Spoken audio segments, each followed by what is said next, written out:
Робоквест ярышларында катнашучылар саны елдан-ел арта бара. Үз роботларын төзеп алып килгән укучыларның һәр эше үзенчәлекле иде.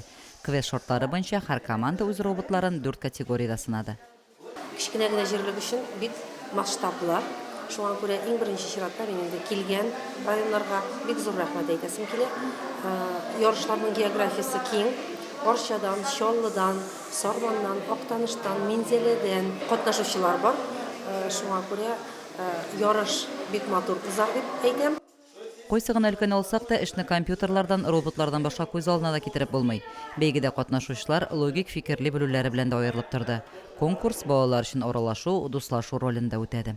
Балалар һәм командалар бик шат килгән, гел шатланып көтәләр безнең ярышны. Шулай инде менә безнең ярыш 4 номинациядән тора. 2 номинациядән тора. Берсе аның дистанцион рәвештә йөри торган роботлар, икенчесе автоном рәвештә йөри торган роботлар. Ярышка әле беренче этапка киләбез инде. Казаннарда инде бу точкросты юнәлеш буенча катнашкан бар иде. Ә монда әле беренче этапка килү инде безнең балалар 3 бала. Иң башлангыч класслардан алдым инде. Бу ел әле разведка боем инде. Әзрәк карап, өйрәнеп, кешеләрне күреп кайтып китергән тәҗрибә. Алла бирсә инде киләсе елларда көчле булып инде команда белән атлап килергә.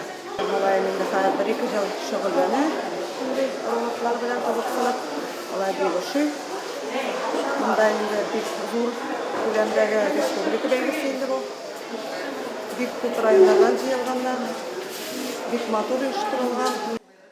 Спринт, лабиринт, тупларны җый, сума кебек номинацияларда үткәрелгән бәйге кызыклы һәм мавыктыргыч барды.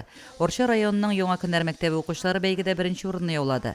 Мәктәптән тыш эшләр үзәгенең АФК командасы икенче, Актаныш районының Робостила командасы өченче урынга лаек булды. Призлы урыннарга чыккан командаларга республика мәктәптән тыш эшләр үзәгенең дипломнары, медальләр, ярышта катнашкан һәр балага Мөслим мәктәптән тыш эшләр үзәгендә ясалган сувенирлар бирелде. Лилия Шәймиева, Динар Нуретдинов, Мөслим телевидениесе.